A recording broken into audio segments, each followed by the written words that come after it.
Walk into any neighborhood, and if they're playing football on one corner, basketball on the next, baseball on the third, and a fight breaks out on the fourth, everybody's going to run watch the fight. Hand-to-hand combat is strangely irresistible.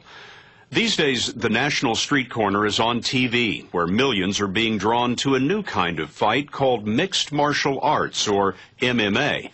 Not long ago, the sport was banned as too vicious for decent society, but mixed martial arts came back swinging, and this fall, a fight was watched on TV by more young men than the Major League Baseball playoff game that same night. This is the story of how a contest once reviled and banished has become one of the fastest-growing sports in America. To get an explanation, we went to two of the experts, but when we found them, they had their hands full. These men are among the pioneers of mixed martial arts in America. That's Pat Miletich in yellow, among the greatest coaches in the sport, fighting Brazilian Renzo Gracie, who helped invent it.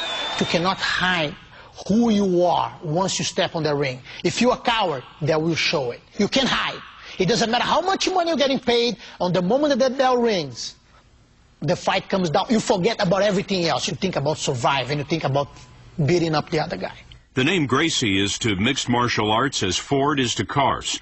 In Brazil in the 1920s, the Gracie family invented a new jiu-jitsu. They challenged all comers and nearly always won. They brought their challenge to the U.S. in the 90s in a contest of styles. Boxers, kickboxers, wrestlers, and jiu-jitsu masters to find out who was the ultimate fighter. What do you say to people who watch an MMA fight and say that it's barbaric? For them to understand my sport, I know it's going to take a little bit, you know, for them to accept and understand. What's to understand? You're pounding a guy, choking a guy into submission. The first impression is hit him, knock him out, hurt him. But believe it, it goes far beyond that. There's so much technique involved that, to be honest, I think when I see a good fight, I think it makes a Russian ballet look like a uncoordinated body movements. That's a tough ballet. Yes. It's a tough one, that's true. It can be a bloody ballet. Sometimes. But the blood is the sauce of the whole thing. Believe, it's not blood that is coming out. It's a little bit of pride that you're putting out. To prevent too much of that kind of pride spilling out onto the mat, fights can end in a number of ways.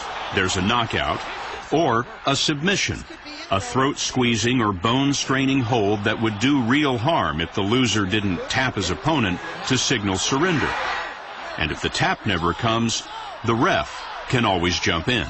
It used to be boxers were called, okay, this guy's the best pound-for-pound fighter in the world. Now it's, no, you're the best pound-for-pound boxer in the world. These guys are the best pound-for-pound fighters in the world. That's Renzo Gracie's opponent, Pat Miletich, who blended all those combat styles into one. Look, most people are more familiar with boxing. So how do you compare MMA to what we're used to seeing? I would compare boxing to MMA as, you know, geez, checkers to chess.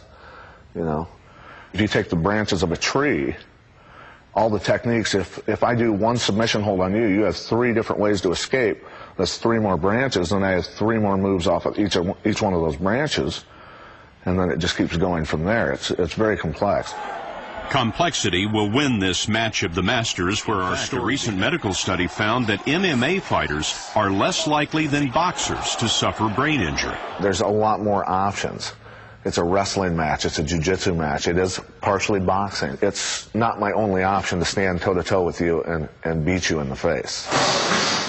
Pat Miletich teaches all of that in Bettendorf, Iowa. Fighters from all over come to this gym where Miletich has turned out 8 top champions, including Matt Hughes.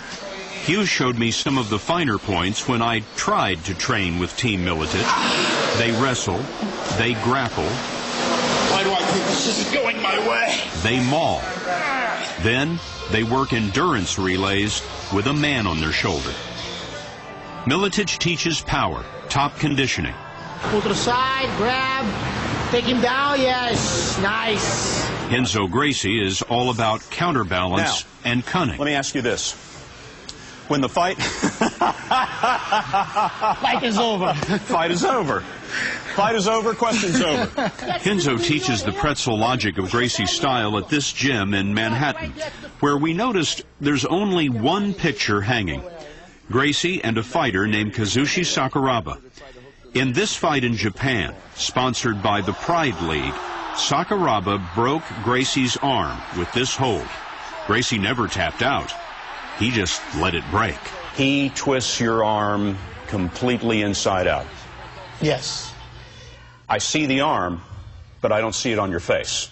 To be honest, I really even enjoyed that moment because I had plenty conscience of what was going on, and I didn't give up. I saw the ligaments going, I heard one by one going away, and I embraced that as a punishment for the mistake that I had. But your arm is busted. Fight's over. Why didn't you tap? Because I really believe I could keep fighting even without their arm. That's the spirit he brought to bear against Miletich when our story began. The two masters, both pushing 40, sized each other up. It was a clash of styles. Miletich seemed in better shape, and he was the heavy favorite. Gracie, the jiu-jitsu grappler, wanted to fight on the ground.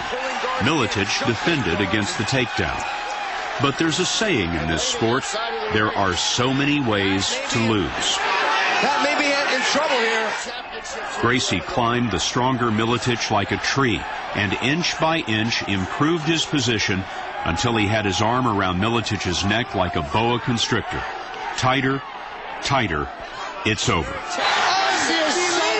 Can you say flying guillotine? Any sport with a move called a flying guillotine is never going to be for everyone.